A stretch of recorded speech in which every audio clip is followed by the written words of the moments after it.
Welcome back to the podcast. I'm your host, Brother Sean Brumfield.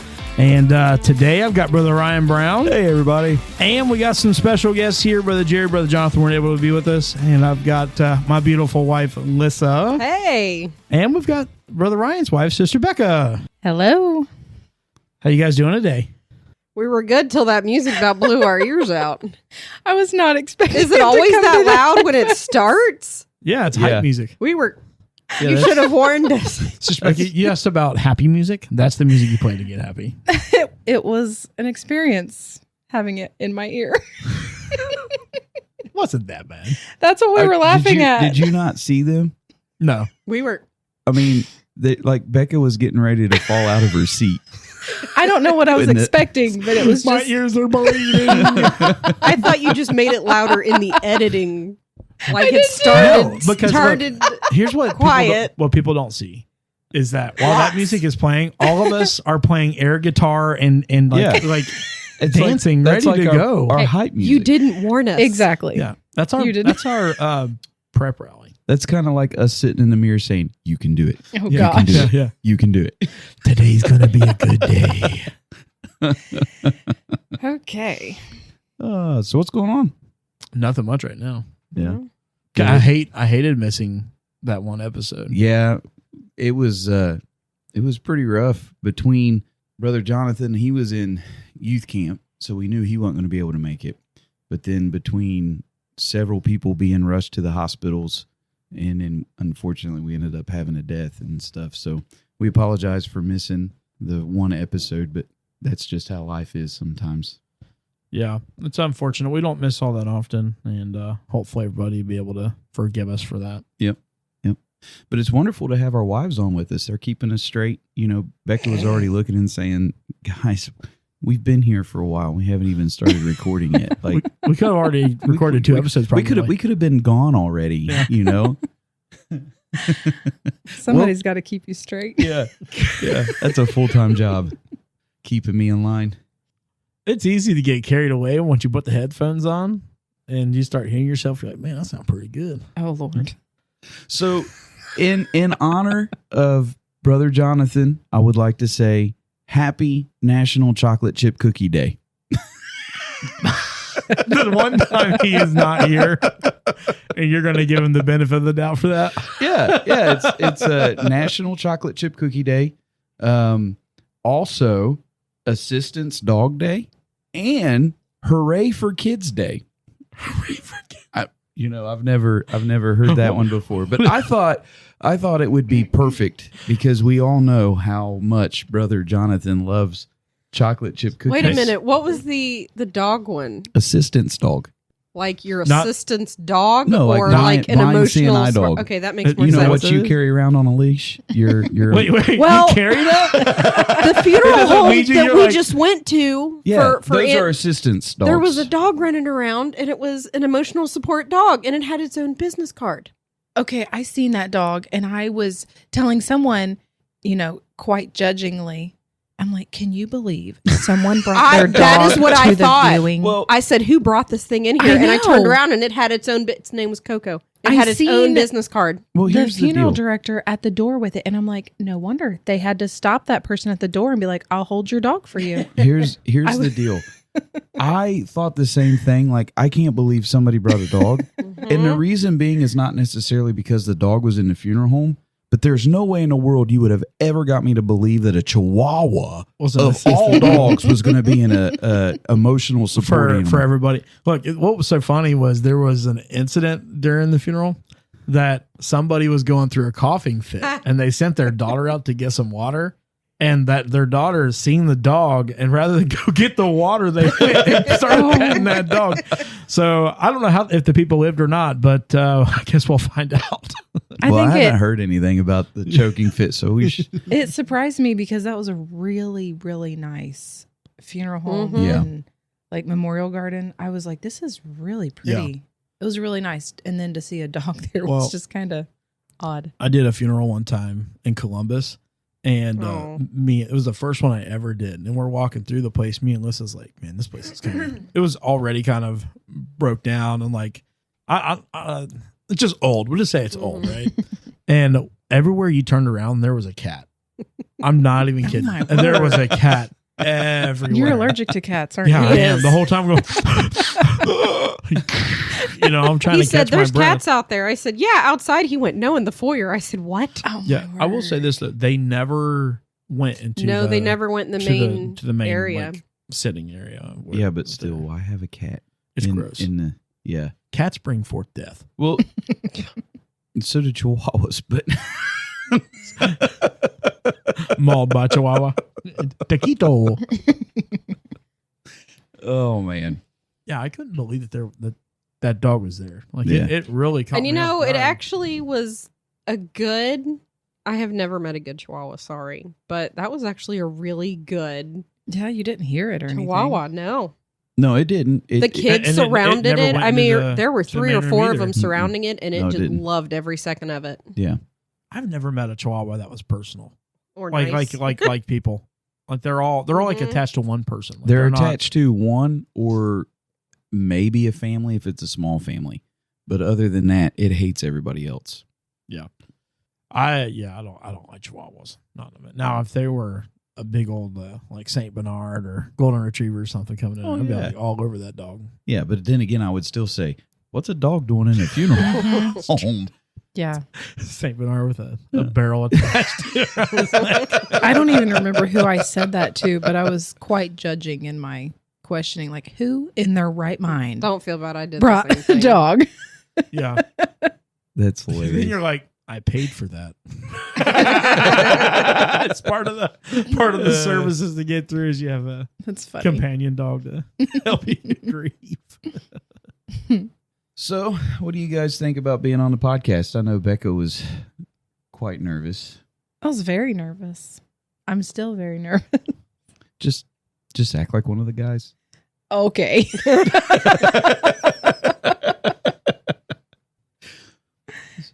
It's not what I expected. I just keep on telling myself we're not recording. We're not recording. that would help me. There you go. It's not helping, but Well, I'm I mean, trying. We're just it. sitting in your living Yeah. room, right? It's not like we have a giant on-air sign or something like that. You telling should. that- I almost got you one of those. Please do. An on-air sign? That would be awesome. We'll just have to put it right here. So right behind us here. Yeah, once we start getting in the video, Yeah. you see. Well, then you won't need the extra light that we were looking That's at. You true, just too. have that Yeah. on. Sorry, I think Ryan is too loud in my headphones. I think I want to turn him down. Am I talking too much? Yeah, that's what it is. I'm sorry. Yeah, I do want to say we are right around the corner from starting to do some video content, more probably short form reels and stuff, and then be able to post the actual videos and where people will be able to see what we actually do down here. Listen, I made sure that was not starting today. Yeah. You know what's funny is I when I told everybody that we were going to record today, I was like, I want to do a test video, and then everybody was like, "Nah, I don't think we're coming today." I'm like, "Great, okay." Well, it kind of worked out this way anyway because we were going to hope to get our wives on the last time, which we ended Yeah. up not being able to do an episode. But we were kind of hoping to get our wives on because I would, once we get a little bit deeper into it, I think it would be neat to get their perspective of different parts of the ministry and stuff where they're sitting at, because both Sister Melissa and my wife have different ways into the ministry that they've done. And I do think it would be neat to kind of get their perspective on it. I think so too. We have a few things we That's a could good. say. That's a good. I think we could offer. I think we could offer a lot. You think so? No, I don't. You've only been doing it for a while now. That's okay. According to my husband, I've only been preaching for like 3 years. Because don't do no, that to me now when on this we thing. first got married, I had already been preaching for like 4 or 5 years, and someone asked him, "How long's your wife been preaching?" He went, "Only a year." I said, "We've known each other for a year, and I've been preaching longer than that." That's as far as I knew. Mm-hmm. I've been preaching for almost 19 years now. Really? All I right. thought it was like 20. That's I'm just to me? kidding. Yeah, preaching to me. Preaching to you. Yeah. Yeah, Yep. she's got a calling. God called her to preach to Ryan. Yeah. Preaching to the choir. He is my audience. I'm not a preacher. I'm just kidding. Hey, you want Just so you guys know. Just so you know, just to you guys want to know something that I think is awesome? We always talk about doing like fundraisers for church and stuff like that. And something that's been tossed up in some, other things that I've been part of is the silent auctions. Have you guys ever been a part of a silent auction before? yes, It's been a while ago, but No. yeah. yeah, we've done them at the school. Do you know what a silent auction is? I mean, unless you're just sitting there and they're putting bids and then you just put your Mm-mm. hand It's like- up for- No, The silent auctions at there's the no auctioneer. They just No, have it's just items. clipboards. You have items up there and you walk and you put a bid in. You don't know. Some of them, they don't let you see what other people's bids are. And some of them you can see. It's really funny because you can see like people putting bids on things. Like some people's paid $100 for a pie before because they get those auctions. We've done them for the school before. Yeah, it's really good. But one time I went to a silent auction and I come out really good. I came out with a dog whistle and 2 mimes. What?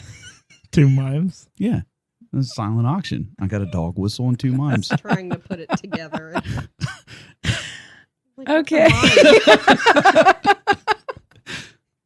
I get it now. I get it now. How do you have? You go off this crazy long. I'm expecting something, and then I get duped every time. Dog whistle and 2 mimes. Like, Yeah. Do you get it, Beck? I do get it. Okay. I get it. Oh, man. So one thing we can do real quick before we get into the nitty gritty with the wives is we could do word of the day. Sister Melissa's got one. Hey, word of the day. wait, word of the day. Who was I? Just- Sorry.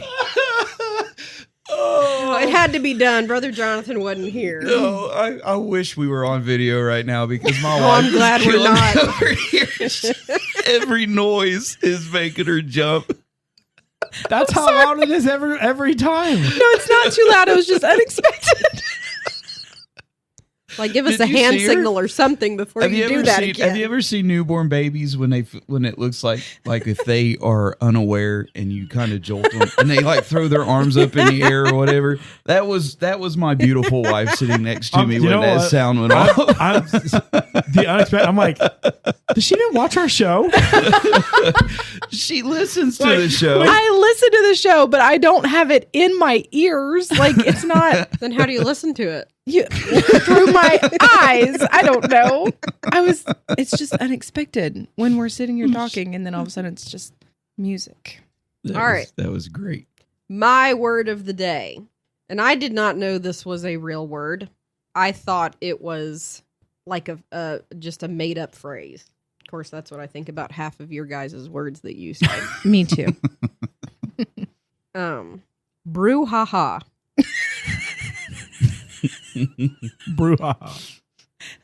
It's a. Is that how you pronounce it? Brouhaha? Is this some bad guy robbing 7 Brew?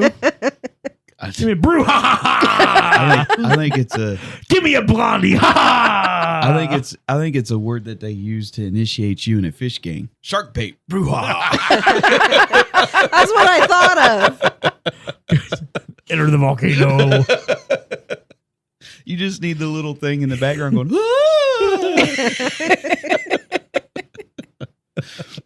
So what's it mean? A wild So- party. You have. So it means great excitement or concern about something. What? So it's either excitement or concern. Yeah, it's one. It's I guess it's like one end of the emotional spectrum to the other. Like there's no. Can you use that in a sentence? She made a grand brouhaha about getting a chocolate bar. Oh, wait a minute. So it's kind of like Sister Becca not expecting the music. It's a brouhaha. Yeah, great. Well, I think that was more fear, not excitement or concern. Oh, there was definitely excitement. How do you use brouhaha for concern though? Brouhaha. Like they made a big brouhaha about So weird. about the cat falling out of the window. I don't. Sorry, John told me to. I thought I was too close to it. No, you got to be in it. The other Okay, disclaimer. Everybody thinks that your microphone needs to be 16 feet from your face. You right on the lips like this. Oh Lord. So the other day during church, whenever we were having that good service, I had the microphone so close to my mouth, I had to wipe it off a few times. She made a brouhaha. Yeah, I made a brouhaha. Yeah, I thought you were going to talk about you going around testing every single so microphone. They had done some adjustments to the sound system, and I started singing in one, and then another brother was down in the front, and he had a microphone, but you couldn't hear him, but you could hear me. So I was trying to sing in order for, the musicians to hear where we were going. Well, then I switched microphones with him because mine was working. Well, then his wasn't working. And then we got that one done. So I'm like, you know what? We're just going to get this all done right now. So I went to each microphone and grabbed every single one of how them. did I not see You that? didn't see that? I grabbed every single one. I was trading with Dude, people. She had Johnny in the back. Like Johnny was so aggravated. He's like, stick with one. I said, no. So I knew that you took your microphone to the brother because he had mine. Yeah. So when you took your microphone that you were using, you just took mine back there to the back with you. Mm-hmm. I did not see the rest of the commotion. Oh, I did every single one of them. That is hilarious. Except for that the is piano one, because awesome. it's the corded one. But I went to every single one of them and sung in them until you we can got just them leveled out. See her waving, And down the people sound are bars like the whole time. shouting everywhere, and I'm like, give me that mic. Are you done singing? I'm gonna take that from you. I actually did that to one of the sisters. I said, I'm just gonna trade with you, because she was really getting into it. You couldn't hear her. I'm like, just gonna put this here. I was like trying to move it. I'm gonna have to go back on the live stream and watch I think it was is it Sunday morning or a few Sunday mornings ago? I remember seeing Yeah. you do it, but I didn't know what I you were remember it doing. because they had mentioned it was when Brother Ray testified for his birthday. Yeah. Because he was talking Mhm. about his ex-brother-in-law Yep. getting saved in the hospital.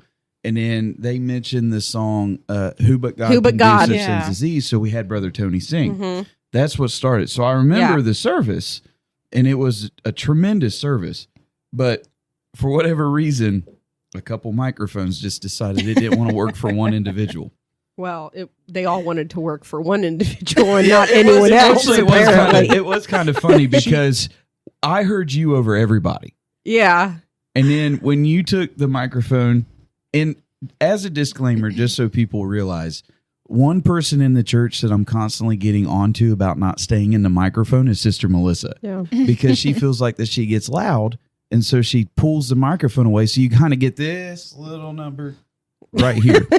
I'm not used to sitting next to the guitars on the wall. Just beating up my Telecaster with his head. Oh man. But you kind of, she gets to this point where she's really in that powerful note of the song, and then she pulls And the yeah, microphone yeah, away from yeah. her, She's like a. She's and like then a she fly. puts it back. So you kind of get this little kind of number.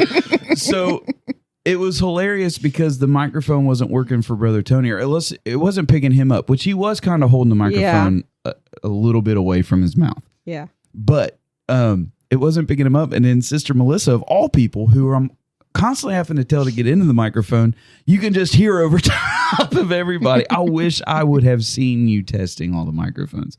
I'm glad I didn't, because I think you can go back through the live and watch all of it. I'm just, and people were thinking, even watching on the live, like, what is that girl doing?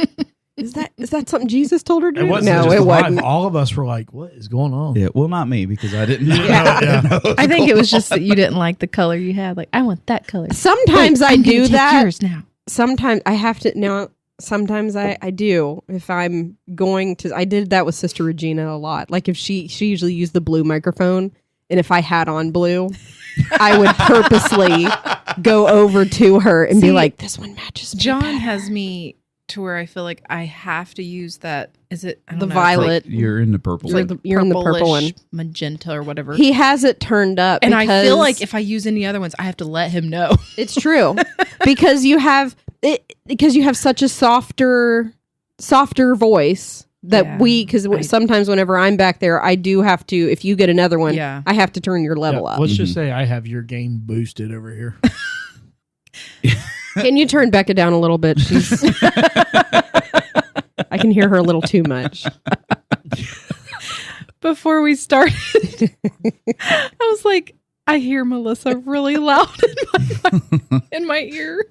I think she just didn't like what I was talking about, but it's okay. That is great. I'm sorry. That should be our code in church now. I can hear Brother Ryan a little bit too much in the microphone. Hey, look. Can I turn him down? There's times if you catch me looking up at the preacher amp. Oh, I thought you were looking, all spiritual and all. I do that a lot. But if you catch me where I'm like that, it's killing my ears. And okay, so that affects me. Don't ever try to give him hand signals as to what to do. No. He cannot be incognito about anything. The last 3 different times I've told him something, he interrupts his whole whatever he's saying to stop and look at me and ask me again what I'm saying. I'm like, oh my. It's because it's a man's thing and we can't read lips. I can't read lips. The one time where it just sounded like he was literally laying on the microphone. It was during Sunday school because Sunday school is quieter and we're just sitting there, Dude, she literally told me I was back away from the microphone. I did because I'm like, I know it's because he's so close to it. But I wasn't. This was before we had everything adjusted. Yeah. So all of our, our gains and stuff was it was hot. And so I was just like okay, it's good to have everybody here this morning and I'm getting ready to start and all that stuff. And Becca's making these motions to me. And so I kind of I can't read lips. She's been married to me. We're almost at 19 years. There's never been a time that she's been able to mouth something to me.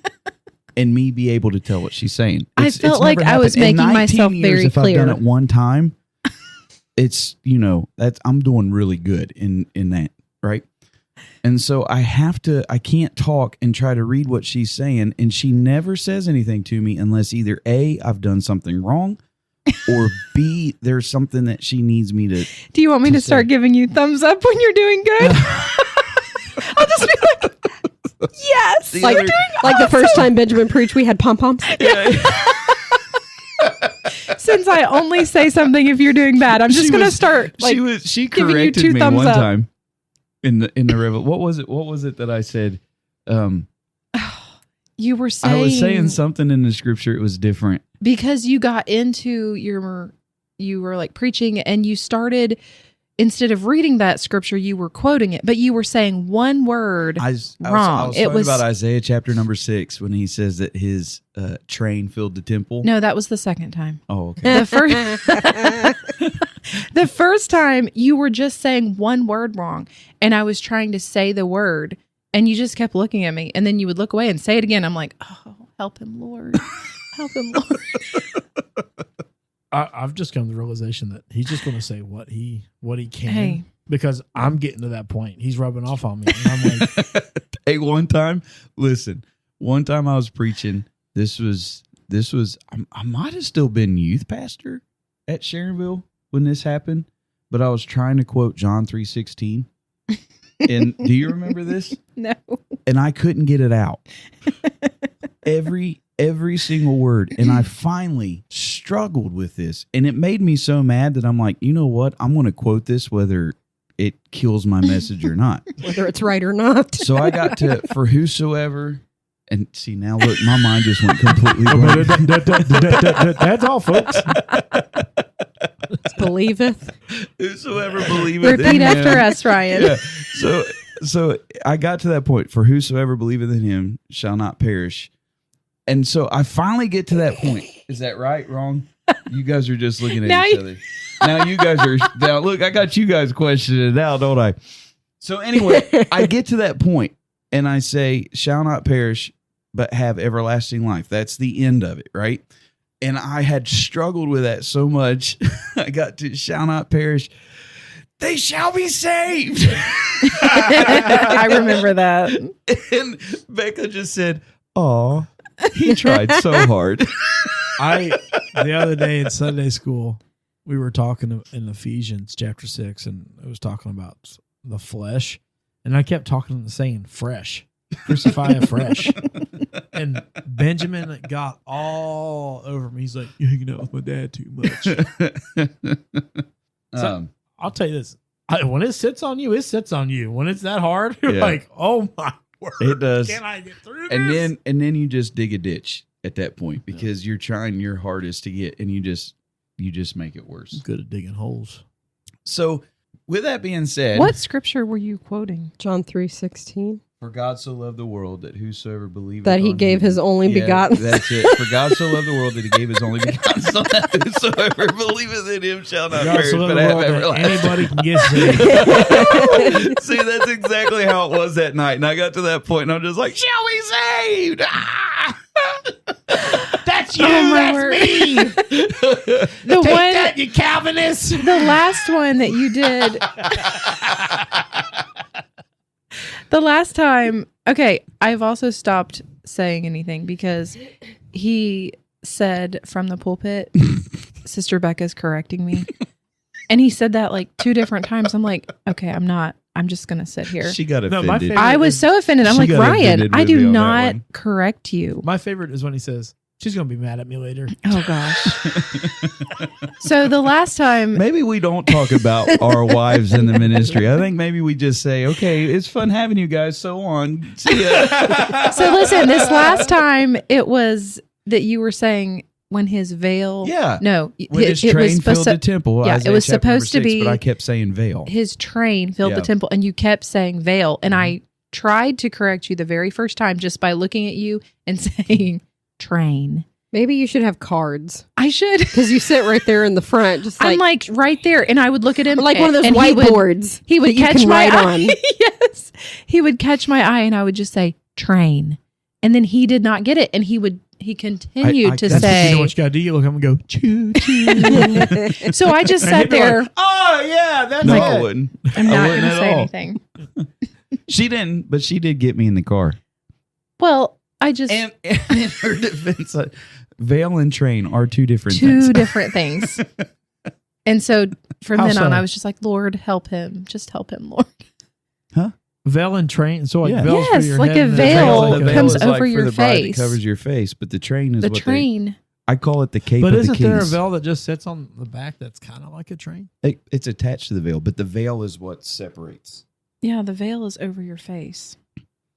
But the I train, di- I what didn't is- the veil have- is split I in two. didn't have one at our wedding, because You and Gene. we were in Gene and it was COVID and it was a parking lot, so I didn't get the veil. They all went to Dollar General afterwards. And Yeah. That's all right. But we went to White Castle, so What? remember when we were on our way to Indiana? She Oh, was asleep. on our honeymoon. I woke her up. I said, "I'm So hungry." romantic. I said, "I'm hungry. You want something?" And I was in the parking lot at White Castle. I just looked at him like, are you kidding me? through the good times and through the bad. Gross. So we got our wives. Our wives have to deal with a lot in the Amen. ministry. Oh, And, my bad. It's not that bad. Brother Sean gave me a dirty look. They do. I thought you wanted our input. I want you to lie. Oh, okay. I'm just kidding. So the little backstory with me and my wife, I met my wife when my dad was pastoring in Coleraine, and her dad at the time that we first met was a full-time evangelist. Mm-hmm. He wasn't the youth pastor then, No, right? he was evangelizing. He was evangelizing, full-time evangelist. I'm almost positive we were And evangelizing. This will go over the podcast airs, and eventually I'm gonna have to quit telling the story because everybody's already heard it, but I love it. The first time that they were ever at our church, I came in kind of late. I was the drum player at the church when Dad pastored there in Coleraine, and so I came in kind of late, and they were already sitting, and so I come in on the side, and I'm walking on the opposite side of the church that they're sitting at.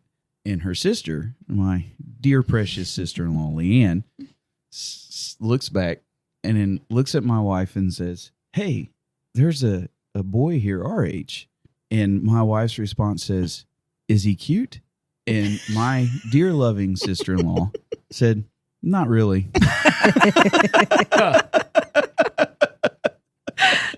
That was the first. I don't know about this conversation, okay? But I instantly had a crush on my wife.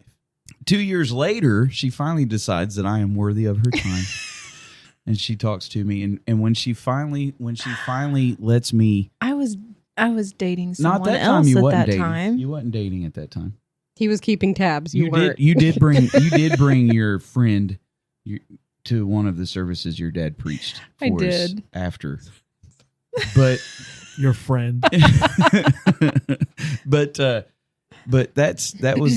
was the start of, and it's really funny because my dad always took the preachers out, especially if they only preached the one night. And we go to Frisch's that night, and I sit down at their table. I still don't know that they find me appalling. We did not find you appalling. You know, I Just still, not I cute. still don't know that Just- I'm just Not appalling. You know what I mean? Yeah. I still don't know that I'm not cute in Wait, their eyes. was it dorky? Is that what the No, term yeah, was? that comes a little Yeah, later. yeah. Yeah, that comes a little later. He's working up to that one. So Oh. we go to Spoiler alert. Listen, we go to Frisch's, and my mom and my dad have the table with Mike and Norma, my mother and father-in-law, and then I'm sitting at the table with Leanne and Becca, and we're sitting there, and as soon as we all get sat down, Mike stands up and says, "I think I'd rather have pizza. Let's go," and they leave. That was mortifying. Like, so we just. But that's how my Like- dad is. Like he Yeah. wants what he wants, and he does not care So that was the. to just say, "I would rather have pizza." It was good seeing you all, and we had to leave, and it was so embarrassing. So the first time that she finally deemed me worthy of her time, she told me that she thought I was a dork. I didn't tell you that right then. Yeah. No. Yeah. I told you that later. Well, it doesn't matter. It That at let the me time, know that she finally deemed me A worthy dork of is her a dork. that at the time that I thought you were a dork. Yeah. I still am. You are, but you're a cute dork now. Now, Whatever, yeah. I grew now into you're it. cute. I grew into it. He won me over. Prayer. Love is growth. Love is blind. Ain't that what they say? Apparently, it definitely wasn't love at first sight. Yeah. So it was for one of us, but you know, yeah. that's all right. So my wife was raised in a preacher's home. They traveled, pastored, youth pastored, and she said that she'd never marry a preacher. I did. I said I would never marry a preacher. Not that it was a bad life being a preacher's kid, but I just knew the ins and outs of being. There's so much that goes on in ministry that if you're Yes. not in ministry, you don't know and you don't see a Yeah. lot of it. And Brother Collins always used to say that it was like living in a fishbowl. Like everyone sees everything and your life is like on display, you know?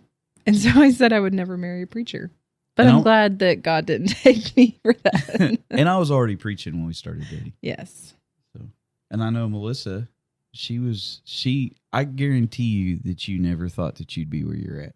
Not even a little bit. No. If you would have asked me even 10 years ago, I'd have the exact opposite answer. Because I was like you, I didn't want to marry a preacher. And I didn't grow up in a preacher's home, but Pap was the pastor at our church for how many years? Yeah. And and the other thing was the socializing. Because I married the exact opposite of me. I married the most social person in the holiness movement. And I tell him that all the time. And I'm the exact opposite. And here you are on his podcast. Yeah. just to show up the social. If you would have side. asked me a year ago if I would be on a podcast or that Sean would have a podcast, Yeah. I would have been, nah. So with that being said, you guys, neither one wanted to marry into the ministry. What do you take away from it now? A lot of respect for the ones that are in it growing up. Like, Mhm. I know that you were in a minister's home. I was not. And I have a lot more respect for how people handle it and carry it, if that makes sense. because like I said earlier, you don't know a lot of what goes on behind the scenes, like the burden, and I've got a lot of respect for, people that carry that now. Yeah. I will say, being in a pastor's home, an evangelist kid, and all the things, my parents, they didn't shield me from the bad of the ministry, but it was never a bad thing, if that makes sense. Like, I grew up to love the ministry, and I feel like even though I didn't want to marry a preacher, thankfully God didn't, didn't listen to that. He didn't listen to that one, but because I wouldn't change anything. Like, it's been the best thing I've ever done was marry a preacher. But I do feel like that growing up in the ministry has helped me in so many ways. Like, being a pastor's wife now, I feel like there's a lot of the ins and outs that I can be sensitive to, as far as like when we have preachers come. I don't know if I'm making sense. Yeah. Like, I don't know how to get it out of my head. You can relate and have the Yes. empathy. Yes. Say, I've been there. I've been on the road, seen exactly what you've seen. Yeah. Yeah. It also gives you an idea of you when you're in that boat, especially now that you're a pastor's wife. It kind of, because I kind of come on a different end of the spectrum. My dad didn't start preaching until I was 15 years old. I mean, my grandpa was a pastor, but I never did I seen my grandpa's ministry, but I never did see the ins and outs of all that stuff. Yeah. My dad did, because he was in a pastor's home, but it wasn't until later on that we got in. And then at that time I was a little bit older, but I know that for me, I can kind of run up a lot of things through Becca, because you can say, hey, I've been on the road. Yeah. I know what it's like, Yeah. And I will brag on my mom and dad in that instance. Like, while there was a lot that I see now as an adult that we went through, they never like put us in the middle of it. Like, church hurt, or if things happened, like, people, whatever, people are people, but I can honestly say they never like put people down in front of us. We grew up to love the ministry and to love ministers, and preachers were some of our, the people that we thought were celebrities. Yeah. And I'm seeing that now in our kids, and I love that. Like, Benjamin, when we go to camp meetings, he's like starstruck. Like, Mom, did you see brother so-and-so's over there? Oh my word, brother so-and-so, And I love that the ministry is in a good light, and it's not like a burden. Yeah. It's a burden, but it's not like a, Yeah, I think in ministry it's easy. Like you said, people are people, and circumstances are going to arise, no matter the case, the people, and all these things. But it's a matter of pointing that finger back to somebody and saying that does not have to be visible. We can say that there's heartache, there's trouble, there's all these things going on. Be careful with this or that. Yeah. But it doesn't have to come, sit around and point to somebody that and say it's their fault or right. That's what hurts ministry. It is when you sit and focus on so and so who fell or this or that and the other, and I mean we've all seen that, and but that's putting it in a good light where you can respect it and say that people are still people. Yes, the man of God is still humanity. I feel like I learned that at a very young age of not putting men too far up, as far as when they fall, your trust has to be in God. Like, you can't put your trust in man. And when I was a kid, I remember a preacher falling that I had, all the confidence in, and it really bothered me, and because we were at a camp meeting and he was the night speaker. Yeah. And it wasn't 2 or 3 weeks later that I remember hearing, some things that came out, and I was just like, what in the world? And my mom and dad explained it. God will use, because at the time I was so confused, like, people got the Holy Ghost in that revival. People got saved in that revival. Mhm. How did God honor that? And they explained it so well. Like, God's word will still go forth, you know? Yeah. And it's not the man, it's the power of God that did all those things.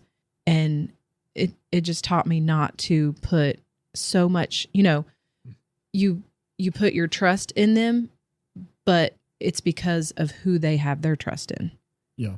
It all comes back to, well, you got to take whatever we hear with a grain of salt. You know, we got to have, you know, we don't hear it very often, but there's got to be discernment that takes place in our lives where we can say, you know, the word does not return void. Mm-hmm. It's always going to have a powerful impact. It's always going to affect somebody. Now, whether that's positive or negative, that's one thing. But when the word is preached, it's going to bring forth fruit, no matter what it is. And it's up to us to take what's being preached and then align it up with the word of God and see what matches and what doesn't. And sometimes it's 100%. Then there's other times you're like, yeah, I don't go think along that's with what this, that but is. I don't necessarily agree with that. I like your perspective, but Yeah. no, I don't think so. Yeah. So when we started coming to Sharonville, Becca and I, Sister Melissa was still part of the youth group. Yeah. It's been a long time. Does that mean we're old? You're older than I am. I think I was, so Benjamin was born in 2010. So you came like in 2009, 2008, 2009.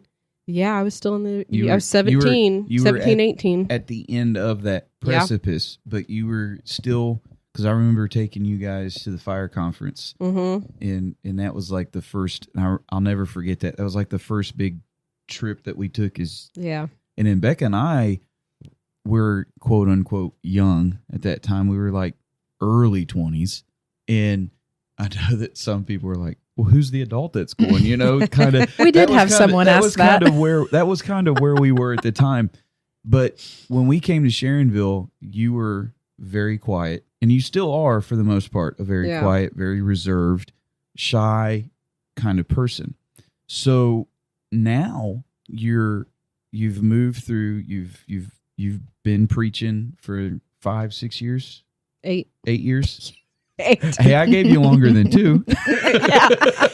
Yeah. So 8 years. Time flies. 8 years, July 5th. Time flies. 2017, July 5th was my first message. Okay. So 8 years you've been preaching. You married a preacher, and you guys, you went from being part of our missionary to now being youth pastors. So what has been the biggest adjustment or change, maybe kind of, that has shaken you? What has been one of the biggest things that has happened, maybe, or however you cope with doing these things in the ministry? The biggest thing for me, and I think that's, and I still have to pray about it, but growing up, I was never the one that wanted to be in charge. I was perfectly fine with you telling me exactly what to do, exactly where to go, and growing into, because I've been at Sharonville my whole life.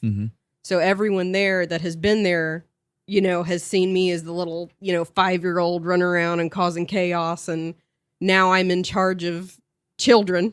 You know, they trust me with their kids. My thing is that God really had to work on, honestly, it's a confidence thing. Yeah. Because even now, in the most confident I am is when I'm behind the drums. And that's because I was talking to Sean today. I've been playing for over 20 years. Yeah. And even like singing or doing anything, it nerve wracks me. And God has really, really helped me. Not that I don't, you know, still fight it, but it's really been an adjustment to kind of be the one to have to be in charge, to have to, hey, on youth service, Sister Becca will be like, hey, youth pastor, it's youth service. You should sing the first song. And then she'll go sit in the front row. So I'm like, oh, okay. And I have noticed that if I stand in the corner, don't let your secrets out. Don't tell on yourself. Where I usually stand, if I stand there on youth service night, you're not as outgoing as if I was on the front pew. Yeah. You know? Yeah. So I like to push you there. and I'm one of those people where you can't. Okay, the first time Sean ever preached at our church, it was our first date. It was on a Saturday. I didn't know that was your guys' That first was date. our first either. date. And Brother Ryan walked up to Sean and he said, "Hey, I hear you're a preacher." Sean said, yeah, I am. And he's like, "Well, I'm Brother Ryan. Nice to meet you. You'll be preaching tonight." And Sean's like, "Oh, Yeah. okay." And that hasn't really changed. So, has it? no. So the whole time, and mind you, this is The our only thing that's first changed is date. you have hair now. The whole time that Sean was preaching, he kept on looking at me. And Ryan did or Sean no, did? Sean, whenever Sean was preaching, oh yeah, Sean kept on looking at me. That's what I meant. He kept on looking at me. And he kept on looking over and he was doing a really good job. Sean was, it was very good. And after church, he said, "I must not have done very well." Oh. I said, "What are you talking about?" He said, "I was watching you the whole time." I said, "Now hold on. There is one thing that you're going to have to learn if we're going to make this relationship." I said, "You cannot look at my face." Because I didn't have an expression. I was just listening. And he said while he was preaching, "I'm not doing very good. She's not showing emotion." So I am a person that if you were to just look at me in a crowd, you'd think I was... Well, let's interject here. Because Okay, I'm the exact opposite. You can tell what Sean You is feeling know from a exactly crowd. what I I'm look thinking at in the middle of him the service. and I'll go, "Fix your face." And for those of you who don't know, you just go watch it live and you'll see if I get entertained or not. And I'm the exact service. opposite. Entertained. I'm stone faced. So in church, having to push young people, and I'm still praying about it. God is really working with me on it because Sean, he will get down there and he'll pray with them and he'll say, "You need this." And I'm just on the drums trying to, make it through the service. Seen a big growth in you as far as how you lead them and how you worship, even leading the worship. I've seen a big change in you. Good job, buddy. Thank you. I'm really praying about it. And that's something that I battled a lot. Through my teenage years, I battled depression and anxiety, and not everyone has, Right. and not a lot of people talk about it. Yeah. Because they're kind of ashamed of it. It's a taboo thing. It is. It's a very taboo thing. But honestly, growing up, they didn't. It was a taboo thing. You didn't talk about it. So I thought, and we were just talking about this the other day, is, people in the holiness movement, especially, young teenagers and young people, they go through things. They battle anxiety and depression. I myself, and I've said it before, I battled suicidal thoughts. Mm-hmm. And people think that they are alone in the holiness movement because they're like, "Oh, everyone is put together. Yeah. No one fights this." And that's why I'm more of a, "Hey, I did battle this. You're Right. not the only person that went through it." So in church, I'm more of a hold back, like, I don't know how to word it. Some people, like, whenever they get a breakthrough, they go and they shout. That's fine. I don't always get that. Yeah. And that doesn't mean that I don't get what I need, Right. Yeah. if that makes sense. Yeah. Yeah. It's definitely been something I have told a lot of people. Something that I have learned in the ministry is when I'm preaching, I don't go off of people's faces because, let's just put it this way. Church is full of people. Sometimes I might say something that somebody either maybe they didn't grasp what I was saying, and the way that I talk, that's completely 100% could really be the truth. It didn't make sense to them. That's fine. Or sometimes we're there and we're not there, but God deals with people in different ways. Yeah. And so Sister Melissa is very solemn in a lot of ways, and so it's kind of funny when you get to that point. And now, and I think you're kind of raised in some of the ways that I was raised up, is you were raised in the same church your whole life. Yeah. And so you had the same people doing the same And it was, leadership. and it's a family church. So most of the people, and still now, it's my family. Yeah. So, like, growing up and learning how to play the drums, if I got it wrong, they did not hesitate hey, you're off. Hey, you sound horrible. You're ruining the song, you know. Whereas with Ben, I try, you know, I'm like, hey, you probably could have listened to that probably could have calmed down a little bit more. So it's right. It's kind of different ends of it. Right. And that's how like mine and Becca's story is. Becca was raised at the highway. They had the camp meetings, they had all this stuff. She had youth pastors, they did all this stuff. I was raised, didn't have a youth pastor. I could tell you who the altar workers were when I was growing up, but that was, and I don't mean this to cast shade at anything, it wasn't necessarily passed down, if that makes sense, from one generation to the other. Yeah. So it was never really something because they did it. I didn't have to. So I didn't have to do it. Right. Yeah. And so that's kind of, I kind of see the same path between you and I, whereas Becca and Sean kind of have the same path in their ways because they've been more in that. And so that's been something that I know that especially as I've moved, I don't mean it the way that it sounds, but moved up into the ministry in certain parts because, you know, from being just a lay member, went to youth pastor, assistant pastor. Now we're pastoring. And then other things in between those that kind of run parallel with the ministry that you're working in. There's been some things that I've had to tell myself, like, okay, you can't be the guy that just sits there and let everybody else do it. Now you've got to learn how to. And so that is a huge adjustment, especially when you're not used to it. Yeah. That's one of the things, you know, as youth pastor, I wanted to try to push was going out and fellowshipping and seeing different types of worship. Yeah. The church I grew up in, you know, we fellowshiped maybe 2 or 3 churches. So, and they all worshiped the same.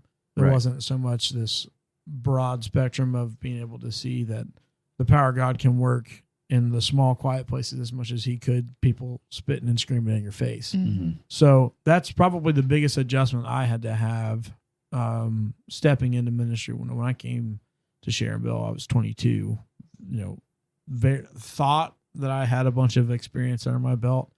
You know, and 9-day difference, ain't it? Yeah. Looking back, I would have hated myself, like if I'd have met myself out in the front. You know, it's kind of like, you know, I guess just because young and dumb, you know, you kind of you get to that point. So, well, it's not even necessarily young and dumb.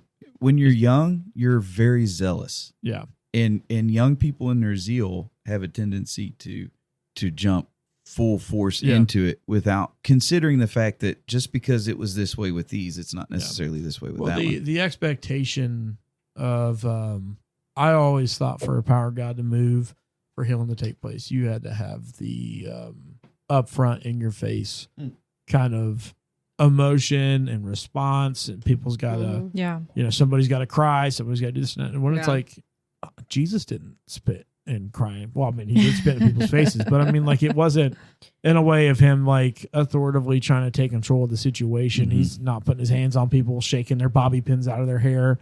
Yeah. You know, that's not how I picture Christ. And was I see him as obviously he was, you know, 30 when he started moving into ministry. I mean, he's a mature man. He's seen life. Yeah, worked. He's been, you know, and I guess that was not a portion that I had seen. So, you know. And I guess when I was looking at Lissa's face, I was just kind of like hoping that I impressed this girl.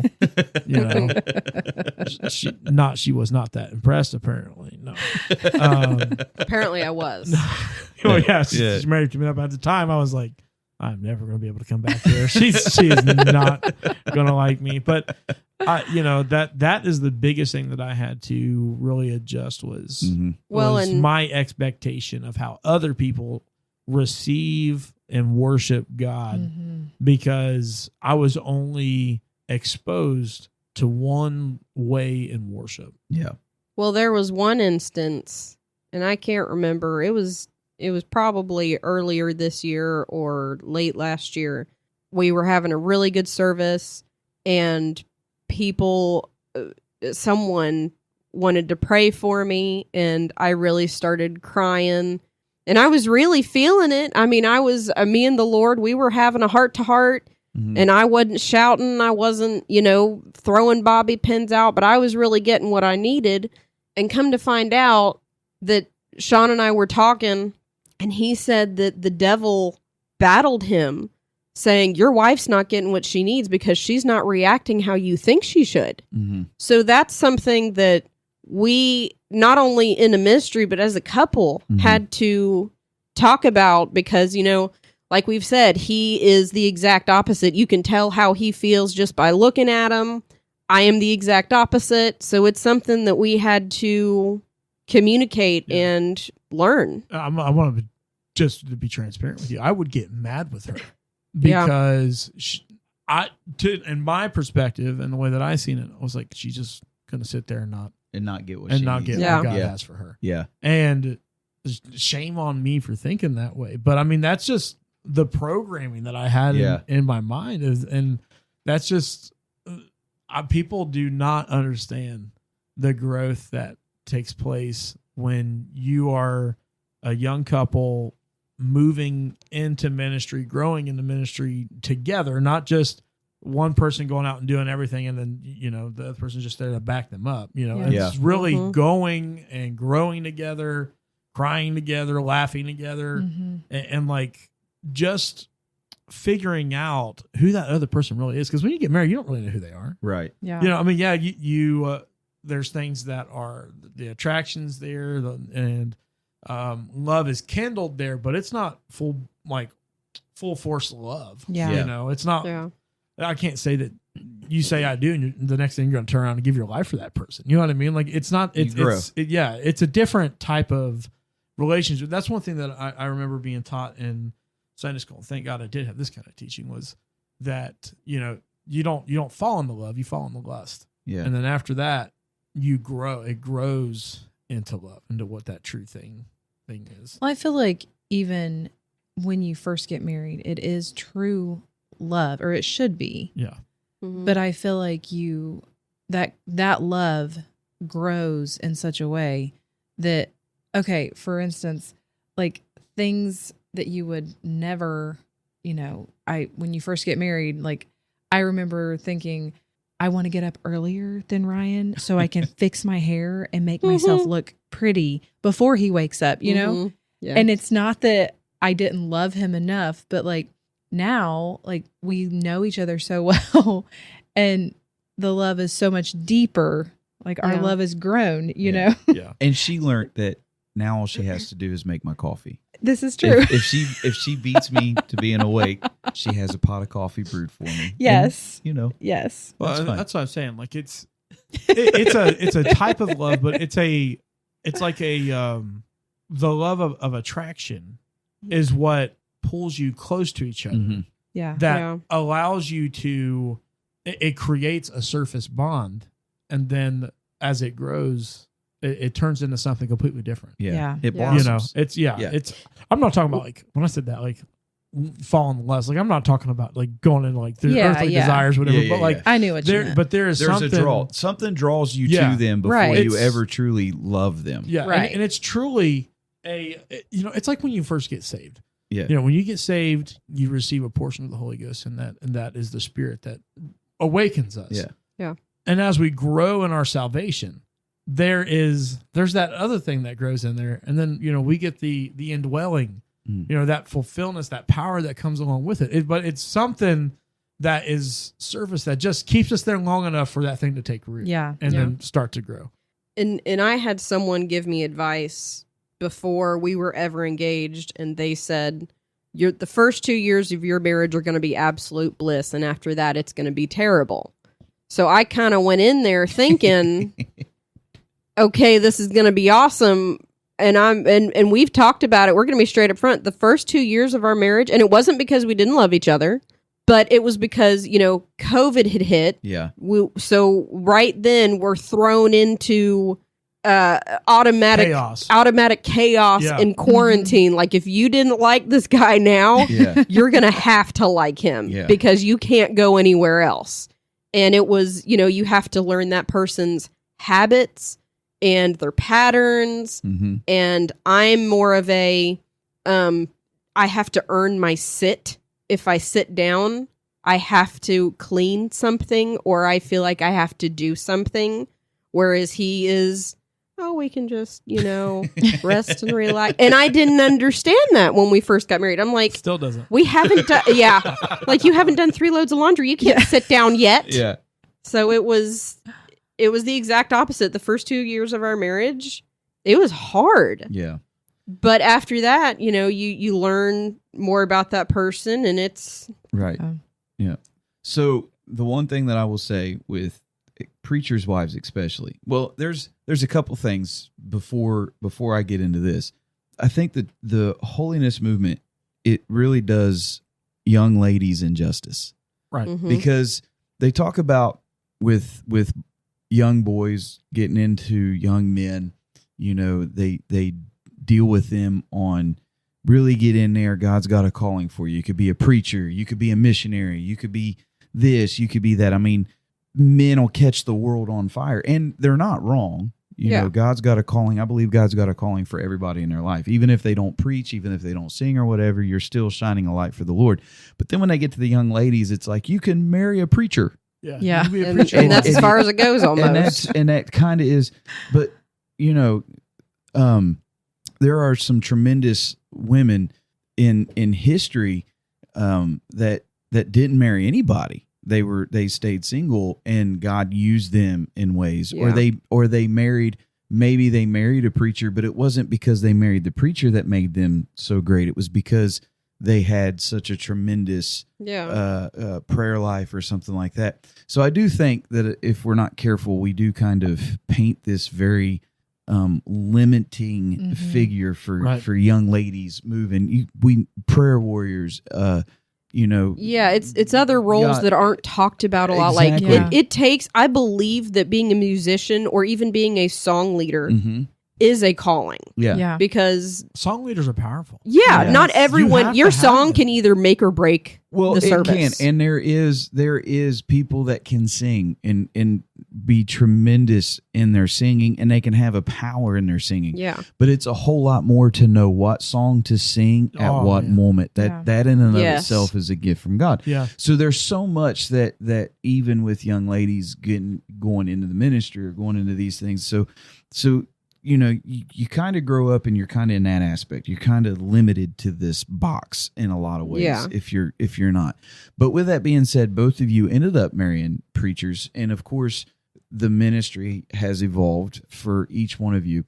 And I will say with this, I respect, and I have a lot of respect for preachers' wives, full-time evangelists or pastors or youth pastors stuff, because wives, they don't just have to get what is going on in the church or what is going on in the movement. But full-time evangelists, they've got a lot of times they'll have young kids. Yeah. You see a lot of them that are younger. They have to take care of the kids. They have to keep them in line. They have to make sure that everything's presentable. They have to go and they have to present. And in our movement, it's not the man that's looked at, it's the woman that's looked at. If the wife doesn't look like they meet the standard, the preacher doesn't even have a chance, Right. Yeah. And so you have all that pressure, but then on top of that, you got to carry the burden for the husband. Yeah. And so you have all of that that's going on. You're looking at all this stuff. So with that being said, what has been how do you take all that is quote unquote expected from you and all that you bear for your husband and for the work and for all of this stuff? What is the one thing that you say that helps you continue on as you carry the burden for what you have in your life and with your husband working beside as pastor, as youth pastor? How do you push through that? I don't know if this answers your question directly, but I can remember when you first became pastor, and it just like hit me one night when I was sitting on my bed that I was the pastor's wife, and knowing that like a lot of the people we were pastoring were older than me, and pretty much some of them were the same age. I got to where I was panicking almost, like, what in the world are we doing? Yeah. And it's a family church. Yeah. So that And I that was in and of sitting itself there- is probably nerve-wracking. Yes. And everyone knows us. Like, it's a very small church, you know? Yeah. And I can remember sitting there and I was crying like, Lord, we're not ready for this. I'm not ready. Ryan may be, but I'm not. And I was just pouring my heart out to God.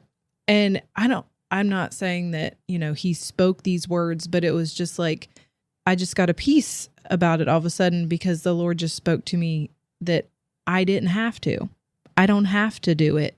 I don't have to have, because I was like, you know, what if someone comes to me for advice and I don't know what to tell them? What if they have a question and I haven't experienced that yet? And it was almost like the Lord just said, you don't have to. And I learned through that, my job is to get as close as I can to the Lord so that he can work through me. Mm-hmm. And he'll do it. Like it's not us. We don't have to do anything but let him work through me. And I feel like that's something that I have tried my best to pray, and I still pray every day. Lord, give us wisdom. Let us be sensitive to you, to where if there's something that needs done or something that needs said, that I'm not too busy or too much into what I'm doing that I can't hear what God wants from us at that time. You know, something that we've tried to teach the kids a lot lately is pastoring is servanthood. Mm-hmm. It's not that, you know, we're the pastors. And I've told my kids so many times, I better never hear you say, I'm the pastor's kid. I'm like, all that means is that you get to do more. Like you have a bigger job. Right. You're more of a servant You should be the because example. yes, Yeah. we were given that speech just today, you know, when we're working on the church and on the way to church. I'm like, okay, there's going to be other kids there. Your job is to work more than they are because we're servants, you know. I don't ever want it to be that it is a privilege to be in the ministry. It is definitely, but it's also we're servants, Right. you know, and we are here to serve the people. There's no free passes. Yes. Yeah. Yes. Not to piggyback off of Sister Becca's, but you kind of hit on what I was going to say. You know, I struggled a lot with, like I said before, I struggled a lot with anxiety and being, you know, leading people and how am I going to lead these kids or, you know, be a song leader or whatever if I can't even get myself together. Yes. And just something I struggled with. And it is a lot of, you know, hey, God, I cannot do this. And you're right. That's when he says, you don't have to, you just have to be with me. Yeah. You know, follow me and I'll work through you and I'll show the love through you. Yeah. You know, something I've learned lately, and I feel like I just had this conversation with somebody the other day, that we don't think about the fact that God created every part of us. And a lot of times we view our weaknesses or things that we struggle with, and it's almost like we feel like we, you know, God doesn't realize that I can't do such and such, or God doesn't know I can't do, you know, I can't speak, I can't sing, I can't lead or whatever. And we forget that God even created our weaknesses and he does all things well. And I've begun to try to pray, like all of the things that I struggle with, like, I don't know, just different things that I feel like I could do so much better with if God would just change me, you know? I've tried to start praying like, Lord, you made me this way. Help me to use that, figure out what it is, you know, why did you create me like this? The, you know, having a lack of time management is something that I struggle with. And I'm thinking there is a reason. Maybe it's to draw me closer to him, to work through that. Like, Lord, I pray that song over myself all the time. Change me, Lord, you know, make me better, because there's so many things about myself I don't like. And I know that God created every part of me. So there's got to be a reason for the things that we struggle with, you know? Does that make sense? Yeah. And I have to say, as a person, as a lay member, you're doing a good job. Oh, thanks, buddy. I mean, Brother Ryan is too. You know. No, I think it's wonderful to see the ministries moving the way that it is. Mm-hmm. It's really been great to see how God's been moving in Sharonville. Yeah, and he's doing great things there. He is. And ministries coming together, and there's no competition. There's no, ever since I've been there has never ever been. I preach better than you. Yeah, or I got to preaching you didn't. Yeah, you know, like it's the entire mindset is, did God get to do what He wanted to do in this service? Yeah. And there's such a unity. That. Yeah, it's amazing. Mm-hmm. And I've only been a handful of places that I could say that was the mindset, and not there wasn't any I'm better than you or that kind of stuff. So now you got a taste of what we do when we do our podcast. What do you think? It got easier though, didn't it? It did. It did. Yeah, it's good having you on. Yeah, I've enjoyed it. It's been awesome. Thank you. Well, guys, they got shocked again here. They got poofs all of a sudden. Yeah, they sure did. Yeah, they turned apostolic. The hair got so high. Let us know if you enjoyed this episode. We sure did. We had a blast recording this. You can reach us at pulpittothepew@gmail.com. We also have a text link in the bottom of our description. Let us know if you like this kind of stuff, and we'll try to get them back on. See you, everybody. Thanks for tuning in. Bye.